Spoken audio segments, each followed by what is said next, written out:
Podcast de l'article de Gabriel Bannon interviewé par Souad Mekawi publié sur l'odj.ma. L'auteur a intitulé son article « Le Maroc ne doit pas jouer dans la cour de l'école, mais dans la cour des grands et il le fait bien ». Il commence son article ainsi.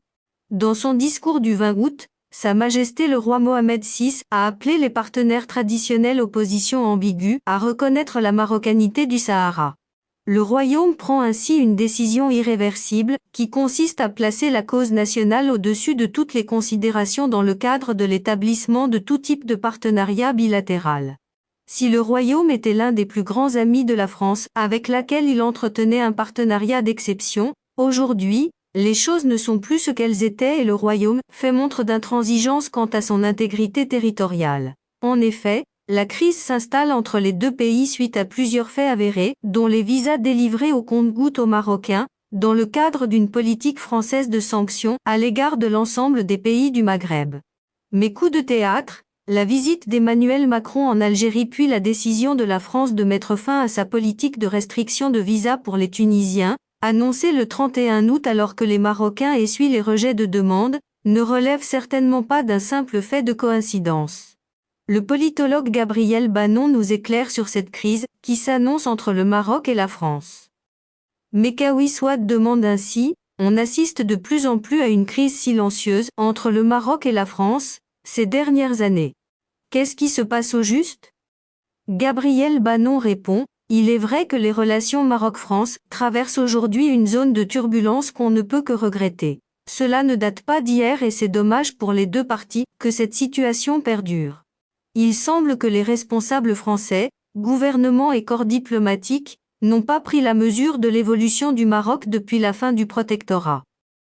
Qu'est-ce qui fait que les deux pays n'aient plus les mêmes liens forts d'il y a quelques années?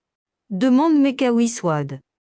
Gabriel Bannon explique, lorsque la mésentente s'installe, les liens aussi forts qu'ils aient pu être, se distendent et un fossé se creuse, qui ne peut que s'agrandir si les deux parties ne prennent pas en compte sereinement les intérêts des uns et des autres. Mekawi Souad pose la question ainsi, pour son deuxième mandat, Emmanuel Macron a choisi Alger pour son premier voyage officiel, sachant que l'un des enjeux de la présidence en 2022, en France, est la politique étrangère. Quelle lecture en faites-vous?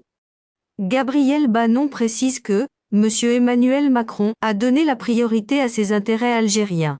C'est son droit le plus strict, même si l'histoire nous dit que ses prédécesseurs ont jugé différemment. Le Maroc est devenu un État souverain, une puissance régionale avec des alliances diversifiées qui font la force de sa diplomatie. Je rappelle toujours à mes auditeurs et mes étudiants qu'un État n'a pas d'amis mais des intérêts. Et si on doit comprendre les intérêts de la France, la réciprocité est qu'elle comprenne que le Maroc aussi a des priorités comme la marocanité des provinces du Sud et que l'intégrité de son territoire est une cause non négociable. Le dernier discours de Sa Majesté a été clair sur ce sujet et les partenaires du Maroc dont la France se doivent d'éclaircir leur position sans ambiguïté. Souad Mekawi demande, comment expliquez-vous la décision de la France de réduire de façon drastique, qualifiée d'injustifiée par Nasser Bourita, l'octroi des visas aux Marocains? Pourquoi le Maroc n'a-t-il pas opté pour la réciprocité? Quelle est votre analyse de la nouvelle diplomatie marocaine? Gabriel Bannon explique ainsi, la décision de la France de réduire d'une façon drastique et aveugle l'octroi des visas aux Marocains est une réponse de cour de récréation pour un sujet qui relève de la négociation. Eh bien, moi je ne vais plus donner de visa, je ne peux pas appeler cela de la diplomatie mais de l'aigreur. Oui, le Maroc est aujourd'hui un État doté d'une diplomatie active, majeure, je dirais plus, le Maroc a, aujourd'hui, une diplomatie de combat et c'est tant mieux pour la défense des intérêts du royaume. Mais cette situation ne devrait pas perdurer. La réciprocité en la matière est une fausse bonne idée. Cela installera durablement la mésentente dommageable pour les deux pays. Le Maroc ne doit pas jouer dans la cour de l'école, mais dans la cour des grands et il le fait bien. Compte tenu des relations historiques entre le Maroc et la France, celle-ci étant le deuxième partenaire économique du Maroc, depuis quelques années, derrière l'Espagne, la République française ne devait-elle pas être la première à reconnaître la marocanité du Sahara au moment où la position des USA, de l'Espagne et de l'Allemagne est on ne peut plus claire? Demande Souad Mekawi.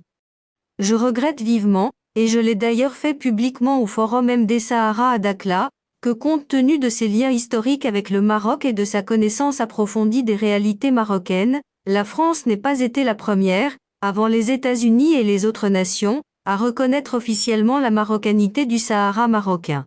Répond Gabriel Bannon. À votre avis, qu'est-ce qui dérange le plus la France, cette ancienne puissance coloniale, qui a affaire à un nouveau Maroc? Demande Souad Mekawi.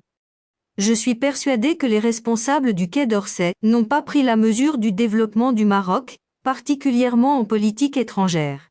Gabriel Bannon précise que cette crise que traversent les relations franco-marocaines a relégué à la deuxième place, derrière l'Espagne, la France dans ses réalisations économiques, investissements et échanges commerciaux.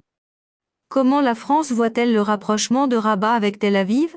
Demande Souad Mekawi. Il est notoire que la France n'a pas vu d'un bel œil la signature par le Maroc des accords d'Abraham.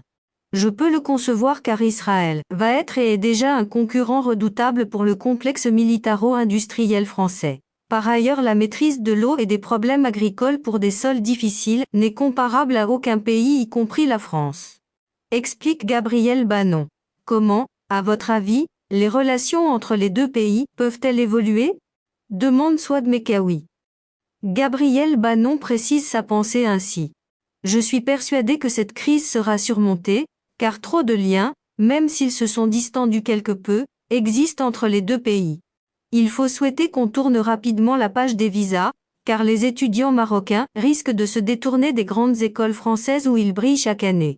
Ils risquent d'aller voir ailleurs, aux États-Unis, Londres, Berlin ou Moscou.